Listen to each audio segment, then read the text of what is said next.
여러분 엘리야와 엘리사의 이야기가 나오게 됩니다. 여러분 생각하기에 엘리야와 엘리사 중에 누가 먼저인 것 같습니까?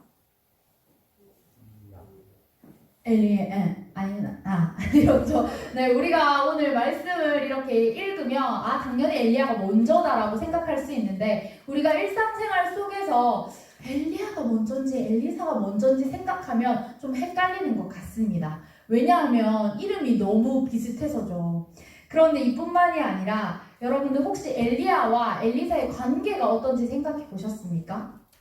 어떤 관계일 것 같습니까? 이름이 비슷하니까 형제 같다. 아니면 부모와 자녀의 관계이다. 뭐 이런 생각도 좀 해보는 것 같습니다. 그런데 여러분 제가 또 한 가지를 더 묻겠습니다. 그러면 엘리야와 엘리사 중에서 어떤 사람이 더 많은 일을 했을까요? 네, 그렇습니다. 네, 우리는요, 보통 엘리야가 더 유명한 것 같아요. 뭔가 많은 일을 하고 대단한 일을 한 것 같이 보이나 성경의 말씀에 보면 엘리사가 엘리야에 비해서 훨씬 더 많은 일들을 했습니다. 성경의 기록에 보면 여리고의 수지를 고치는 일도 엘리사가 했고요. 그 밖에도 가부의 그릇에 기름이 넘쳤던 사건 여러분 아시나요? 또 수넴 여인의 죽은 아들을 살리고 독이 든 죽을 해독하고 아람 장군 나아만의 나병을 치료한 일, 이런 것들을 모두 엘리사가 했습니다. 여러분들 진짜 많지요. 그리고 여러분 이 엘리야와 엘리사의 관계는요, 부모, 형제, 친척 이런 관계가 아니라 스승과 제자의 관계였습니다. 그래서 엘리야를 통하여서 이제 엘리사가 세워지는 것, 그것이 바로 말씀 속에 기록이 되어 있는데요. 그러면 여러분 이 엘리사가 세워지기까지의 이런 배경을 알려면 우리가 먼저 엘리사가 누구인지 좀 알아야겠죠. 엘리사가 누구인지 알기 위해서 우리 지난주 말씀의 끄트머리에 있는 내용을 한번 살펴보기를 원하는데요. 지난주 혹시 여러분 말씀 기억하시나요? 어떤 일이 있었습니까? 네, 엘리야가 바알 선지자들과 싸워서 승리를 했습니다. 그리고 이제 엘리야가 어떤 생각을 합니까? 이제 하나님의 나라가 도래하겠구나. 이제 정말 간절히 원하던 우상들이 없는 시대가 오겠구나 라고 생각을 했는데 결과가 어땠습니까? 오히려 더 자신은 죽음에 쫓기는 위기를 맞게 되는 그런 엘리야의 모습 가운데 엘리야가 심히 절망하고 그 로뎀나무 아래에 있던 그 말씀들이 나옵니다. 그리고 나서 이제 하나님께서 이 멀리 이제 나는 하나님 못하겠어요. 두 손 두 발 다 들었던 이 엘리야 가운데 다시 한번 임해 주셨어요. 그리고 나서 이 엘리야를 다시 한번 하나님의 사명으로 세워주시는데 어떤 말씀이 있었는지 제가 한번 읽어드리겠습니다. 여호와께서 그에게 이르시되 너는 내 길을 돌이켜 광야를 통하여 다메섹에 가서 이르거든 하사엘에게 기름을 부어 아람의 왕이 되게 하고, 첫 번째는 아람의 왕을 세우는 거였어요. 아람이 이방 나라라고 했습니다. 그 이방의 왕을 세우는 일들을 하라고 하나님 말씀하시고요. 또 하나님께서는 너는 또 nim시의 아들 예후에게 기름을 부어 이스라엘의 왕이 되게 하고 라고 이렇게 기록합니다. 이제 열방에 있는 이방의 왕들을 세우는 것뿐만이 아니라 이스라엘에 있는 왕을 다시 세우라 하나님 말씀하시죠. 그리고 나서 이제 하나님께서 말씀하시는 것이 또 아벨 무홀라 사밧의 아들 엘리사에게 기름을 부어 너를 대신하여 선지자가 되게 하라라고 하나님 말씀하셨어요. 이렇게 이제 엘리야 다음을 이을 엘리사라고 하는 선지자를 하나님께서 세우라, 기름 부으라 라고 이렇게 말씀을 해주십니다. 여러분 이 말씀 읽으니까 좀 기억나시는 것 같나요? 네, 그죠, 웃지요. 네, 이렇게 하나님께서는 엘리야 가운데 이전과는 다른 방법으로 임하여 주시고 새로운 사명을 허락하셨습니다. 그리고 나서 이제 엘리사가 세워지게 되는데요. 오늘 엘리야가 하나님의 명령을 따라서 이제 엘리사를 찾아가게 됩니다. 엘리야가 엘리사를 만나는 장면이 성경 속에 기록이 되어 있는데 열왕기상 19장 말씀이 기록되어 있어요. 19절에서 21절 말씀을 보면 이렇게 기록을 하고 있는데요. 제가 한번 읽을게요. 엘리야가 거기서 떠나 사밧의 아들 엘리사를 만나니 그가 12겨릿소를 앞세우고 밭을 가는데 자기는 12째 겨릿소와 함께 있더라. 19절 말씀입니다. 20절 말씀 계속 읽겠습니다. 엘리야가 그리로 건너가서 겉옷을 그의 위에 던졌더니 그가 소를 버리고 엘리야에게로 달려가서 이르되 청하건대 나를 내 부모와 입맞추게 하소서 그리한 후에 내가 당신을 따르리이다. 계속해서 엘리야가 그에게 이르되 돌아가라 내가 내게 어떻게 행하였느냐 아니라 엘리사가 그를 떠나 돌아가서 한 겨릿소를 가져다가 삶아 백성에게 주어 먹게 하고 일어나 엘리야를 따르며 수종 들었더라. 이런 말씀이 기록되어 있어요. 여러분, 엘리야와 엘리사의 첫 만남에서 엘리사는 어떤 것을 하고 있었냐면 밭을 갈고 있었어요. 누구와 함께 갈았냐면 소와 함께 갈고 있었습니다. 12쌍의 소에 겨리를 지워서 밭을 갈고 있는 가운데 이제 엘리야가 엘리사 가운데 함께 온 겁니다. 그런 가운데 엘리사는요, 엘리야에게 이 엘리사를 만나자마자 어떤 행동을 하냐면 자신의 겉옷을 벗어서 던져버려요. 그리고 나서 그 겉옷을 던지고 이제 나를 따르라 라고 이렇게 이야기를 하고 있는데요. 그때 당시에 그 사람들의 겉옷은요, 자신의 전 재산과도 같았습니다. 그런 자신의 겉옷을 던지면서 이건 이제 모든 것을 버리고 네가 나를 따라왔으면 좋겠다. 하나님이 나에게 명령하셨다. 네가 선지자가 될 것을 말하고 세우라 말하였으니 이제 겉옷을 던지면서 너의 모든 것을 버리고 나를 따르라. 오늘 엘리사에게 이렇게 엘리야가 말하고 있습니다. 그때 엘리사의 반응이 어땠을까요? 보통 같았으면 만약에 어떤 사람이 여러분에게 와서 막 겉옷을 던지면서 나를 따르라 라고 하면 그것이 쉬웠겠습니까? 그런데 엘리사는 놀랍게도요, 자신이 가진 모든 것을 버리고 엘리야를 따르게 됩니다. 그냥 자신이 가진 것을 버린 정도가 아니었어요. 다시는 돌아올 수 없을 정도로 소의 기구, 농사 관련된 모든 기구를 다 태워버립니다. 그리고 나서 엘리사가 가진 게 별로 없어서 내가 이것밖에가 아니라 자신의 모든 것, 부유했던 모든 것들을 다 태우고 이제 엘리야를 따르겠다 결심을 하게 된 거죠. 엘리사는요, 여러분들 말씀에도 기록하듯이 아주 많은 소를 가지고 있었어요. 그때 당시에 그 정도의 소를 가지고 있으면 진짜 잘 사는 거였거든요. 그래서 자신이 집안이 부유했음에도 불구하고 그런 것들 다 신경 쓰지 않고 모든 거 다 태워버리고 따랐다는 것입니다. 12결의 소, 그것은요, 그 2마리의 소가 한 쌍이 되어서 한 쟁기를 갈고 있는 것과 같아요. 24마리의 소와 자신이 가지고 있던 재력과 많은 것들, 아마 평생을 먹고 사는데 부족함이 없었을 겁니다. 그냥 내가 하나님 잘 섬기고 살면 되지, 그렇게 부유하게 살아가도 아무 문제가 없었던 사람이 바로 엘리야입니다. 그럼에도 불구하고 오늘 이 엘리야가 나아왔을 때, 하나님의 명령을 받았을 때, 오늘 그는 자신의 모든 소유를 불태우고 이제 부모님과 입을 맞추고 떠나기로 결정을 하는 겁니다. 여러분들, 그런데 이렇게 자신의 모든 소유 태웠고요. 이제 내가 하나님의 자녀로서 이제 내가 가겠다. 선지자로 부르심을 받았으니 내가 가겠습니다. 결단을 했어요. 그리고 나면 이제 어떤 일이 일어나겠습니까? 근데 놀랍게도 말씀은요, 막 무언가 뛰어난 것을 막 엘리사가 이제 하고 엘리야에게 배우고 따르고 기적이 일어나고 이렇게 바로 기록할 것 같은데 놀랍게도 아무 일도 일어나지 않았어요. 이 성경은요, 이 엘리사가 따라가는 그 행적들을 바로 기록하지 않습니다. 그러니까 하나님의 그 명령을 따라서 내가 따라가겠습니다라고 결단했지만 당장에 어떤 놀라운 일들은 일어나지 않았다는 겁니다. 오늘 성경에서 읽은 본문 가운데 만약에 이렇게 아무 일도 일어나지 않았다면, 내가 하나님 모든 소유를 다 바쳐서 갔는데 아무 일 일어나지 않았다면 어떤 마음이 들겠습니까? 사람의 마음인지라 실망됐을 거예요. 왜 나에게 능력이 나타나지 않지? 내가 이거 내 모든 것 다 버리고 하나님 따르겠다는데 왜 하나님 당장 나를 사용하지 않으시지? 이런 마음이 들 수 있다는 겁니다.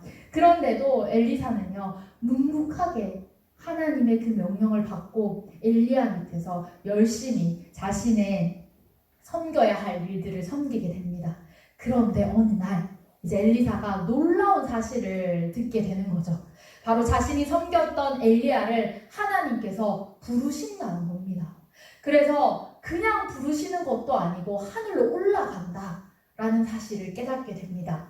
말씀을 보니까 아마 엘리야와 관련된 사람들 또한 이 모든 사실을 알고 있는 것으로 보여요. 그 가운데 이제 엘리사에게 총 3번의 시험이 다가오게 되는데요. 그것은 바로 스승 엘리야가 하나님의 부르심을 받고 하늘로 올라가기 전에 이 엘리사에게 3번이나 만류하고 있기 때문입니다.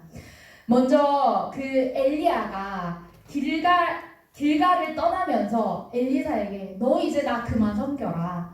하나님이 나를 부르는데 이제 너는 따라오지 마라 라고 이렇게 이야기를 해요.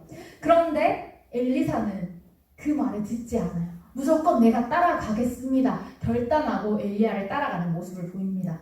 그리고 나서 다시 베델입니다. 베델에서도 역시 엘리야가 너 가. 따라오지 마. 이렇게 이야기를 한 가운데 엘리사는요. 그래도 따라가겠습니다. 이야기하고 있어요.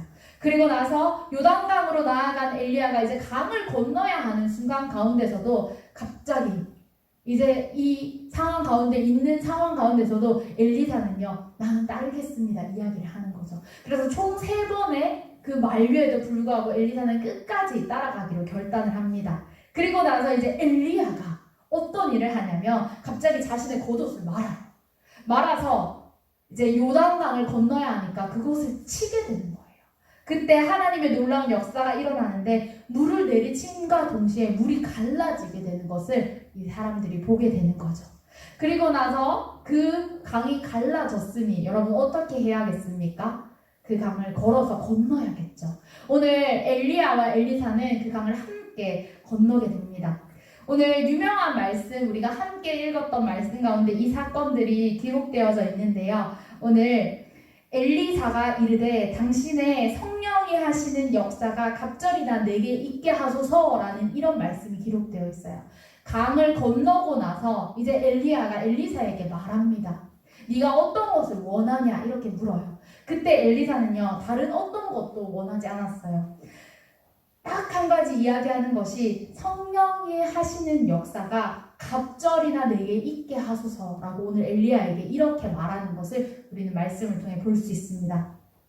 엘리야가 그동안 자신을 섬겨준 엘리사에게 원하는 것을 말해보라고 했을 때 오늘 이렇게 이야기하는 것, 우리가 쉽게 생각하기에는 이런 오해를 할 수 있어요. 갑절이나 내게 달라 하는 것 보니까 이제 엘리야보다 더 뛰어나게 내가 2배나 능력을 받아서 뭔가를 해보겠다. 그러니까 나에게 이런 능력을 달라라고 말하는 것 같아 보여요.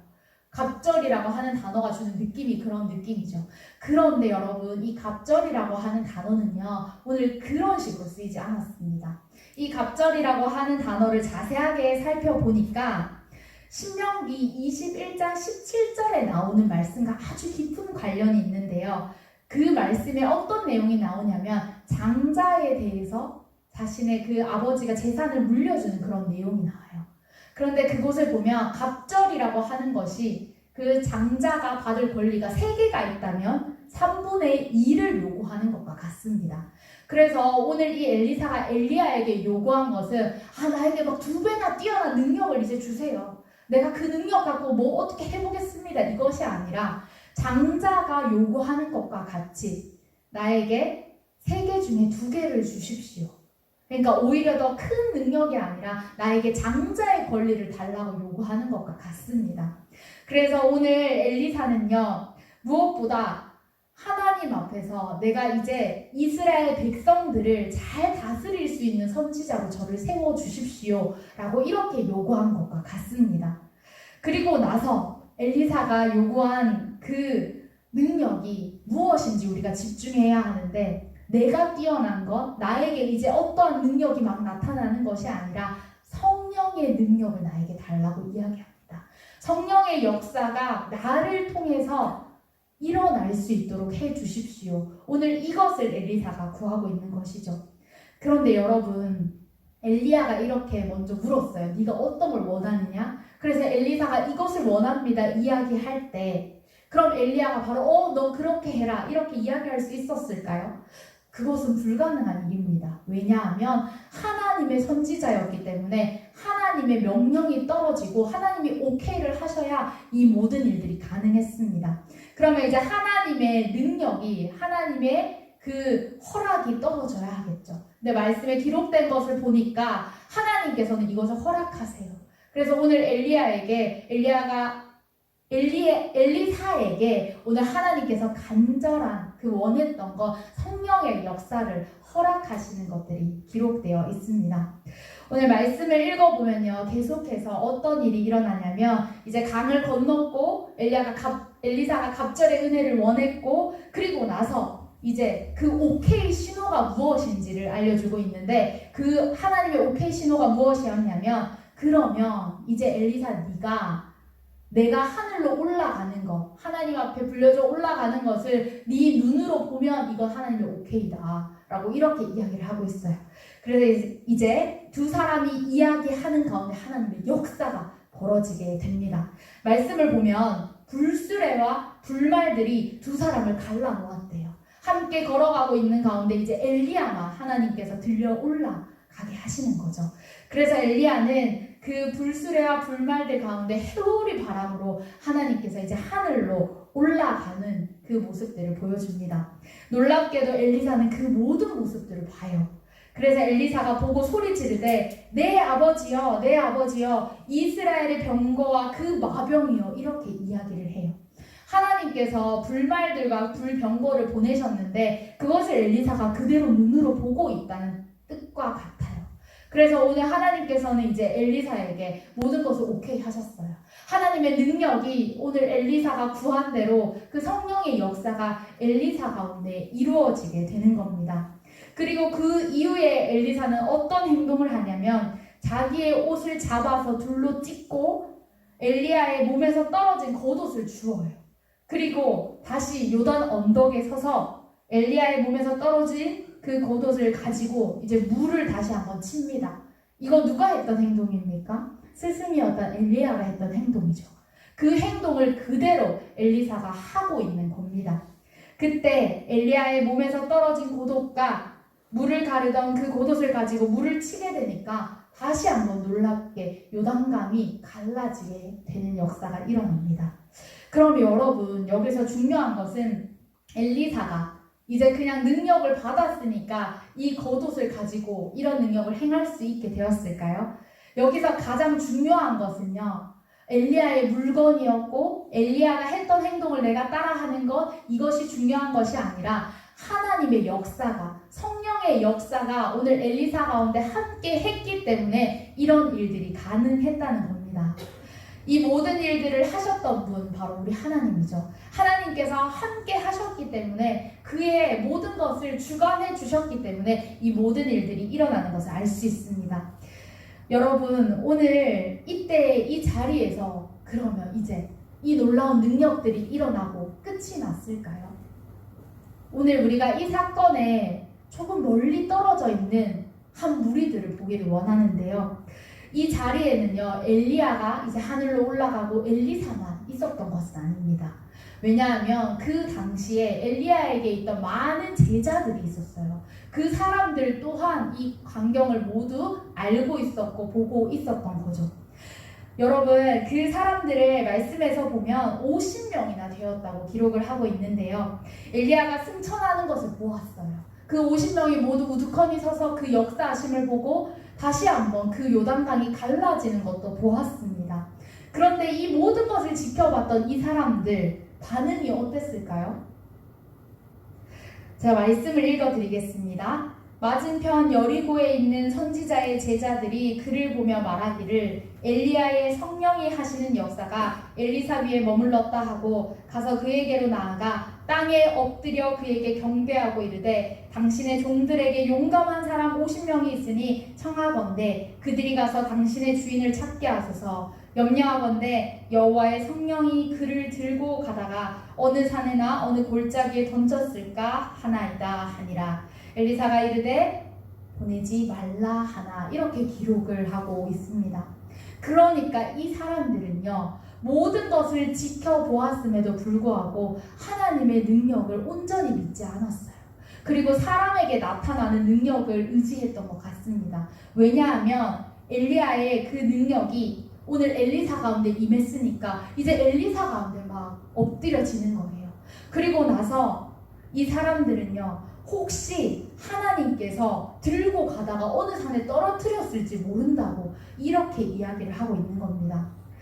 엘리사의 기적을 보면서 감탄하고 있지만 한편으로는 엘리야가 어디 산에 떨어지지 않을까 걱정하고, 하나님께서 엘리야를 하늘로 들려 올려 주셨는데도 골짜기에 던졌을까봐 다시 한번 그를 찾아보라는 겁니다. 한 명은 갑절의 역사, 그 성령의 역사를 내게 있게 하옵소서. 이제 이 이스라엘 백성들 가운데 하나님의 선지자로 저를 좀 세워주세요. 간절한 마음을 가지고 있는데 이 다른 사람들은 전혀 깨닫지 못하고 오히려 어리석은 모습으로 이 엘리사 앞에 나와 있는 모습을 보게 됩니다. 여러분들, 이 두 사람의, 이 두 무리의 차이가 무엇이었을까요? 단순히 정보의 차이였을까요? 무지의 문제였을까요? 엘리사가 곧 하늘로 올려질 것을 그냥 단순히 알지 못해서 이런 일이 벌어졌을까요? 아니었죠. 모든 것을 봤다고 했습니다. 모든 것을 보고 있었음에도 결국 이들은 하나님 앞에 무지함, 하나님을 제대로 알지 못하고 성령의 역사를 온전히 의지하지 못했기 때문에 이러한 모습들을 보이게 되는 겁니다. 오늘 엘리사는요, 하나님 앞에서 욕심의 모습을 보여줍니다. 그런데 그 욕심의 모습이 어떤 것이었냐면 바로 영적인 욕심이었던 거예요. 하나님 앞에서 갑절의 은혜, 성령의 그 갑절의 은혜를 구하는 것, 내가 잘나려고, 내가 뛰어나려고 한 것이 아니라 하나님의 역사가 이제 잘 흘러갈 수 있도록, 하나님의 역사가 나를 통해서 일어날 수 있는 그 욕심을 가지고 간절히 사모했던 것이죠. 오늘 여러분들이 이 말씀을 기억하면서 엘리사와 같이 되어지기를 소망합니다. 우리가 하나님을 향한 갈망과 영적인 욕심을 가지고 주님께 좀 나아갔으면 좋겠습니다. 우리가 하나님 앞에서 어떤 뛰어나, 하나님 내가 이렇게 잘 되기를 원합니다, 내가 잘나기를 원합니다 라고 구하는 것이 아니라 온전히 나를 통해서 하나님의 역사가 흘러가는 것을 간절히 구할 수 있는 여러분들이 되시기를 소망합니다. 여러분들, 세상에 살아가면서 우리는 무엇을 추구하고 무엇을 믿고 무엇을 따르고 있는지 확인하기를 원합니다. 우리가 하나님 앞에 서 있지만 내가 정작 구하는 것은 내 잘됨, 세상의 어떠한 것들, 내가 가지고 싶은 것들, 내가 간절히 원하는 것들, 그런 것이 아닌지 돌아보길 원합니다. 하나님 앞에서 우리가 하나님이 원하는 것, 또한 하나님이 나를 통해서 일하실 것들을 간절히 원하면서 나아가시는 여러분들 되기를 소망합니다. 지금 내가 세상에 구하고 싶은 것, 내가 하고 싶은 것, 내가 세상에 인정받고 싶은 모든 삶보다도 하나님 앞에 먼저 하나님이 원하시는 것, 하나님이 나를 통해 이루실 성령의 역사를 갈구하시면서 날마다 한 걸음 한 걸음 이 세상에 나아가서 그 거룩한 영적 욕심을 가지고 이 세상에 많은 자들을 변화시키고 이 세상에 예수 그리스도를 몰라 죽어가는 많은 자들을 다시 주님께로 이끄는 여러분들의 그 귀한 사명 잘 감당하시면서 살아가시기를 소망합니다. 우리 함께 기도하겠습니다. 하나님, 감사합니다. 우리가 이 세상을 살아가면서 나의 것을 버리기는커녕 세상에 많은 것들이 내게 있게 하소서 날마다 그 욕심을 구하면서 살아갔던 삶을 돌아봅니다.